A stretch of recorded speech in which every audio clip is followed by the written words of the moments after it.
Comment expliquer ces discours récurrents, convergents, obsessionnels, voulant à tout prix mettre un signe égal entre Israël et le nazisme, entre l'étoile juive et la croix gammée? 20 ans plus tôt, un présentateur de télévision disait la même chose avec d'autres mots. Ces grandes régularités de langage répètent une seule et même chose. Comment ne pas voir ces discours convergents, d'extrême droite ou d'ultra-gauche, pour nier la réalité de la Shoah ou pour prétendre en dévoiler l'usage? Dans l'imaginaire politique européen, c'est en 1967 que bascule le statut du juif et d'Israël.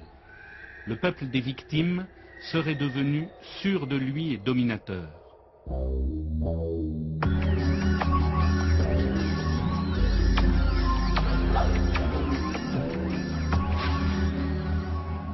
Les premières images du début de l'intifada, pas encore nommée Al-Aqsa, montrent un face-à-face sanglant entre des gamins et des Robocop surarmés. La guerre qui tue des enfants. Ce titre dit-il toute la réalité? La guerre qui tue les enfants, parce que c'était générique d'une guerre qui venait d'arriver, qui était épouvantable, qui était terrible, avec un bilan d'enfants morts qui était impressionnant. Donc il fallait faire cette couverture. Il fallait marquer cette guerre comme ça. Mais cela dit, que montrent nos images? Les images de Thierry Hesch, 3 semaines après cette couverture, des images formidables, c'est sur une sorte de plage. On voit des enfants qui jouent et qui montent vers les soldats israéliens. Ils disent la vérité, ces images. Ils disent qu'effectivement, oui, ce sont des enfants qui sont en première ligne. Ce sont des jeunes Palestiniens qui lancent des pierres et qui reçoivent des balles en caoutchouc ou des balles. Et quand on est photographe, quand on a un choix à faire entre les deux camps, on va plutôt aller du camp de ceux qui risquent d'être plus spectaculairement touchés. Ça, je voulais réagir, vous avez vous-même employé le mot, c'est intéressant, je ne sais plus votre nom, mais spectaculairement... c'est vrai que, évidemment, on fait de la photo, donc de l'image, mais il y a aussi cet aspect, c'est plus spectaculaire, et donc la photo sera plus forte si vous êtes du côté palestinien. Mais elle ne sera pas plus forte, il n'y a pas oui. 120 soldats israéliens de tués quand même. C'est les Palestiniens qui se font tuer.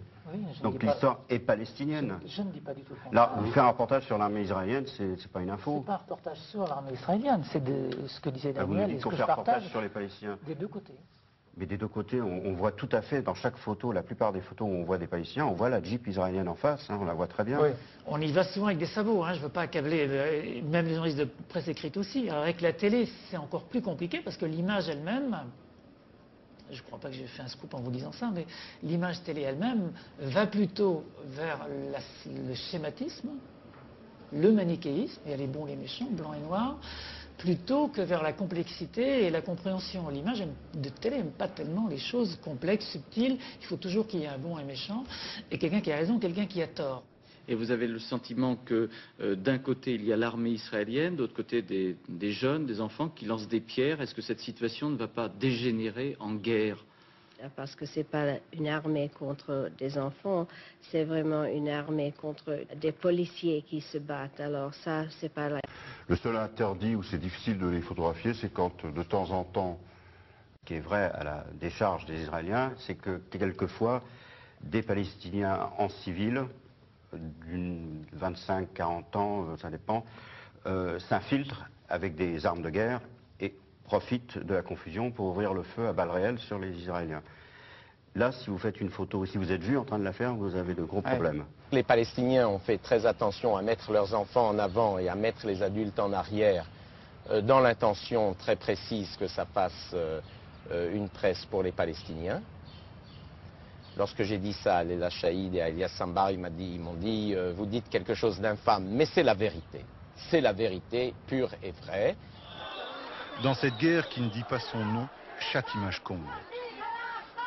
Alors, les manifestants mettent au premier plan des enfants, presque des bébés. Et comme la surenchère n'a pas de limite, pourquoi ne pas leur mettre une cagoule en plus? C'était jour de prière aujourd'hui, et chaque image comptait.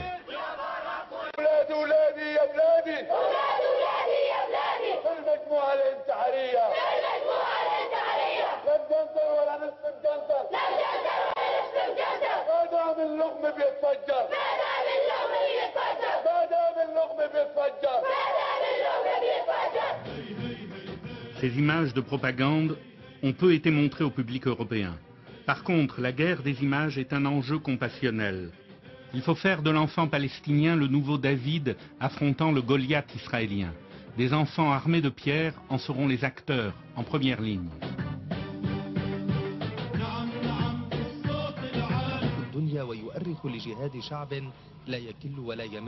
Dans cette fête enfantine, les gamins jouent d'étranges petits soldats. L'un figure Cheikh Nasrallah, le leader du Hezbollah, et l'autre Cheikh Yassine, le leader du Hamas. أحمد ياسين مؤسس حركة حماس خطيبا وكذلك مع مرافقيه.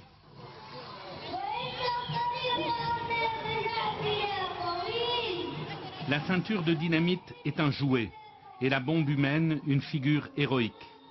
Comment aimer un enfant? Cette question a déjà été posée par d'autres en d'autres temps. Ici, cette pédagogie de la mort est une nouveauté dans les discours éducatifs. Neil MacDonald est correspondant de la télévision canadienne à Jérusalem. Son propos, autant que